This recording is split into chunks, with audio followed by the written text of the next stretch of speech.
দিনের পর দিন না খেয়ে থাকতে হয়েছে। রমজান মাসে আমরা শুধু পানি খেয়ে আমরা সবাই ঘরে রোজা রাখছি। এই রাত্রে ওই রাত্রে পানি ছাড়া কিছু জোটে নাই।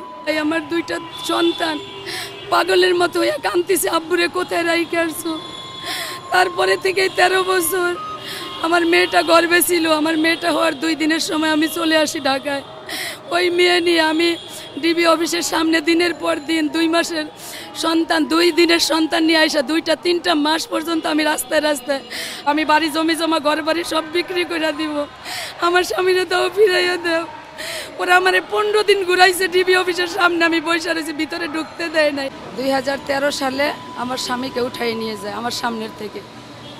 তখন আর কি ডিবি পরিচয় দিয়ে নিয়ে যায়। যখন আমি সারাদিন থানায় অপেক্ষা করার পরে বাসায় যাই, ছবি পাঠিয়ে দিছি যে আমার স্বামী আছে কিনা ভিতরে।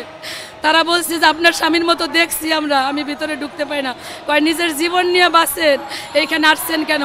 ছোট বাচ্চা নিয়ে যখন আসছি তখনও তারা বলছে 15 দিন ঘুরানোর পরে আমি আর পারি না, আমার আর্থিক অবস্থা ভালো না, আমি পরে মালামাল নিয়ে বাড়ি চলে যাব। আবার আমার বাচ্চা ডেলিভারি হলে আবার আমি ফিরে আসি ঢাকায় 2 দিনের বাচ্চা নিয়ে। কিন্তু ওরা কেন নিছে, কিসের জন্য নিছে? একটাই কথা, যে তখন সরকার বিরোধী কোনো কথা বলা গেছে না, বলা যাইতো না। যদি কোনো বিএনপির পক্ষে কথা বলছে তার উল্টা পক্ষে। যেই দিন আমার স্বামী আমারে নিয়ে ঘর থেকে বের হয় তখন একটা দোকানে বসে ওই নিয়ে তর্ক করে। আমি নিজে বলছি তুমি এই কথা বইলো না, এইগুলি বলতে গেলে মানুষ গুম হয়ে যায়। সত্যি সেইটাই হয়ে গেল। আমি 1টা বাজে স্বামী হারাই, আমি রাত্রে 12টায় খালি বাসায় ফিরছি স্বামী ছাড়া। ঘরের ভিতর সবাই কান্নার। 13 সালে, আজকে 12 বছর চলতেছিল। 13 সালে আমার স্বামী চলে যায়। আমার বড় মেয়েটা তখন ক্লাস 6-এ পড়ে, সবাই ছোট ছোট। আর ওই মেয়েটা এবার ঈদেও কান্না করছে, সবার বাবা আসে। আমার বাবা কোথায়? আমরা ঈদ করি না 12-13টা বছর। আমি একদিন বেহুশ হয়ে রাস্তায় পড়েও গেছিলাম আমার সন্তান নিয়ে। অন্য মানুষেরা উঠে আমার সন্তান সহকারে বাসায় পৌঁছাই দিছে। এরপরে আমার শ্বশুর শাশুড়ি বৃদ্ধ। ওই দিন পরে থেকে আমাদের সংসারের দিন। এখন আমার সন্তানটা পড়াশোনা করে, তার জন্য আমি মাই কি করি একটু প্রাইভেট পড়াই, আরবি টিউশনি করাইয়া কোনো রকম দিন চলে। মেয়েটা মাদ্রাসায় পড়াশোনা করে। এই 3 মাসের বেতন দিতে পারি নাই। এতটা কষ্টের। আমাদের এলাকার মানুষ, আমাদের আত্মীয় স্বজন কারো কাছ থেকে কোনো সাহায্য সহযোগিতা কিছুই পাই নাই। দিনের পরে এমন দিন মানবতার অবস্থা আমাদের জীবনযাপন করতে হইতেছে। আমাদের এক সময় আমার অনেক সুখ ছিল, আমার স্বামী ছিল, ঢাকার বাড়ি ছিলাম, মিরপুরে ছিলাম। তারপরে আমরা 5 তলার থেকে মনে হয় গাছতলায় পড়ে গেলাম। এখন আমার শ্বশুর শাশুড়ি অনেক বৃদ্ধ। গতকালকে আমার ঘরের ভিতরে চাল ছিল না, তেল ছিল না। আমি কয়টা টাকা দিয়ে চাল তেল ডাল কিনে আনি।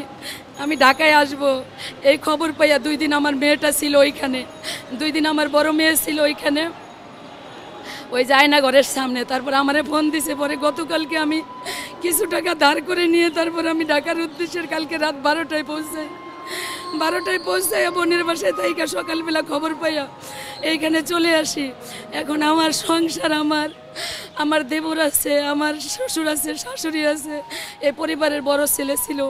আমাদের সংসারের হাল ধরার মতো কেউ নাই। আমাদের সংসারটা কত কষ্টে চলে। বৃদ্ধ শ্বশুর শাশুড়ি দিনের পর দিন না খাইয়া থাকে। এতটা কষ্ট, অনেক সময় কারেন্ট বিলটা পর্যন্ত দিতে পারি না। মেয়েটায় মাদ্রাসায় শুকনা খাবারের দরকার, তাও পারি না। আমার হাজবেন্ডে আমার সামনে থেকে বলছে আমরা ডিবির লোক, একটু থানায় নিয়ে যাইব। আমার স্বামী বুঝতে পারে নাই, হাত ধরছে, টাইনা নিয়ে গেছে, বসাই দিছে। বসানোর পরে আমার স্বামীরা গ্লাসটা লাগাইছে। আমি ধরতে গেছি, আমার হাতটা টান দিয়ে সরাইয়া গ্লাসটা লাগাই দিছে। আমি পাগলের মতো 1টা বাজে ঘুরতেছিলাম, কোথায় যাই, কী করব। সবাই বলে যান না, গুলশান থানায় যান। গুলশান থানায় তখন যাই। যাওয়ার পরে ওসি সাহেব আমারে দেখা অনেক কষ্ট হয় যে আমার 7 মাসের বাচ্চা পেটে, বিভিন্ন জায়গায় ফোন করে যে তারে কেডা, কোথায় নিছো, র্যাবে, ডিবিতে, এইখানে সেইখানে, কোনো খবর নাই। তখন তারা বলছে এখানে তো আসে নাই। পরে আমি বাসায় চলে যাই। 12টা বাজে ওনাদের গাড়ি দিয়ে আমার বাসায় পৌঁছায় দেয়। পরের দিন আবার আমি আসি। 3 দিনের মাথায় আমি ওই থানায় আইসা আবার কিছু সন্দেহজনকের নামে জিটি করি। তারপর তারা আমার বিভিন্নভাবে ফোন দেয়। ফোন দিয়ে আপনার স্বামী আছে, ডিবি অফিসে আছে, আপনি আমাদের টাকা দেন। তখন আমার কাছে একদিন 10,000, একদিন 15,000, একদিন 5,000 টাকা নিছে আমার কাছে স্বামীরে পাওয়ার জন্য। আমি বলছি খালি একটা কথা বলবো,